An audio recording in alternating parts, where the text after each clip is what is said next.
সকাল সকাল সবাই নেমে পড়েছে সমুদ্রে, আর সকলেই সমুদ্রে এসেছে এবং সমুদ্রটা সকলের কাছে, বাচ্চা থেকে বড় সকলের কাছে একটা আলাদা আনন্দের জায়গা। তাই ছোট বড় সকলেই ঝাঁপিয়ে পড়েছে এই সমুদ্রের ধারে, সমুদ্রের জলে, এবং সকলেই আনন্দ করছে।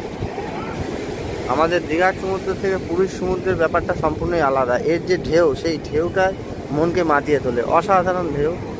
যারা সমুদ্র ভালোবাসে তাদের কাছে এই পুরী একটা আলাদা অনুভূতির জায়গা। তার সাথে তো জগন্নাথ দেব আছে। গতকাল জগন্নাথ দেবের স্নানযাত্রা কমপ্লিট হয়ে গেছে। এখন আর জগন্নাথ দেবের দর্শন করা সম্ভব নয়, কারণ 15 দিনের জন্য জগন্নাথ মন্দির বন্ধ থাকবে। আবার সেই রথের দিনকে জগন্নাথ মন্দিরের দরজার দ্বার উদ্ঘাটন হবে। তার আগে আর জগন্নাথ দেবের দর্শন করা সম্ভব নয়।